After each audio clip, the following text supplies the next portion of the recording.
పైగా ఇంకా దారుణం ఏమిటి అని అంటే 2023-24 సంవత్సరానికి సంబంధించి, అంటే మా ఏడాది చివరి ఏడాది 2023-24కు సంబంధించి చంద్రబాబు నాయుడు గారు ప్రభుత్వం వచ్చిన తర్వాత 2024 జూలైలో ఇన్సూరెన్స్కు ప్రీమియం కట్టాల గవర్నమెంట్ తరఫున. That is how it always goes. 23-24 సంబంధించి 24 జూలైలో 23 ఖరీఫ్కి సంబంధించిన ప్రీమియం కట్టాలి. స్టేట్ గవర్నమెంట్ కడితే సెంట్రల్ గవర్నమెంట్ వాళ్ళ కాంట్రిబ్యూషన్ ఇచ్చి రైతుల తరఫున అండ్ రాష్ట్ర ప్రభుత్వం తరఫున రెండు ప్రీమియమ్స్ స్టేట్ గవర్నమెంట్ కడితే కేంద్ర ప్రభుత్వం వాళ్ళు ఇవ్వాల్సిన 1/3 పోర్షన్ వాళ్ళు ఇచ్చి ఇన్సూరెన్స్ కంపెనీలు రైతులకు ఇన్సూరెన్స్ ఇస్తాయి.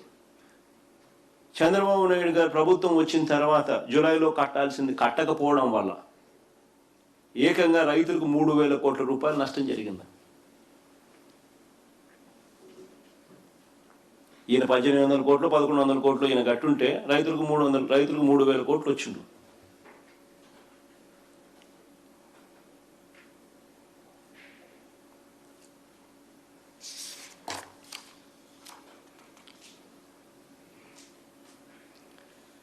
ఇంకా దారుణం, 2025 అక్టోబర్లో మోంతా తుఫాను వస్తే రైతులు దెబ్బతింటే ఇప్పటికీ ఒక పైసా ఇవ్వాల.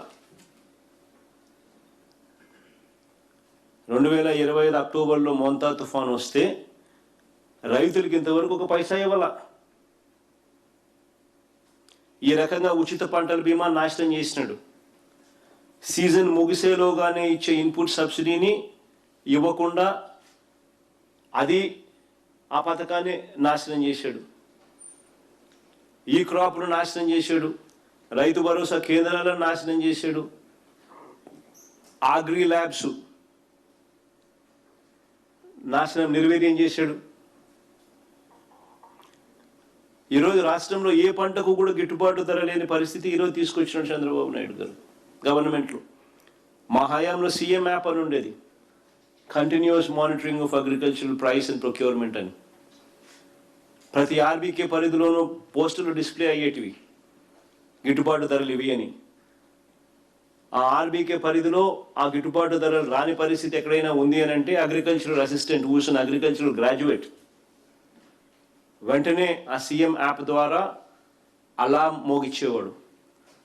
వెంటనే joint collector who is also given the responsibility of joint managing director Markfed వెంటనే ఇంటర్వ్యూన్ అయ్యేవాడు. ఆ ఆర్బీకే పరిధిలోనే వెంటనే పంటలు కొనుగోలు చేసేవాడు, కాంపిటీషన్ క్రియేట్ చేసేవాడు. ఆ కాంపిటీషన్ క్రియేట్ చేయడం వల్ల రేట్లు పెరిగేటివి. వ్యవస్థను పూర్తిగా నాశనం చేశాడు చంద్రబాబు నాయుడు గారు.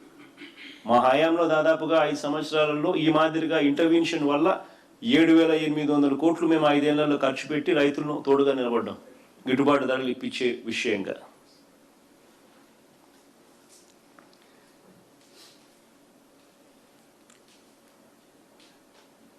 చివరికి రైతులకు 0 వడ్డీ పథకాన్ని కూడా చంద్రబాబు నాయుడు గారు రద్దు చేసినారు.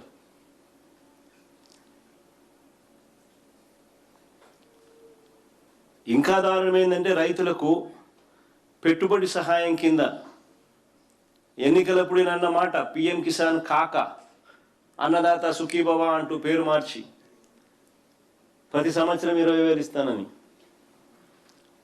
ఈ 3 ఏళ్లకు 60,000 ఇవ్వాలా.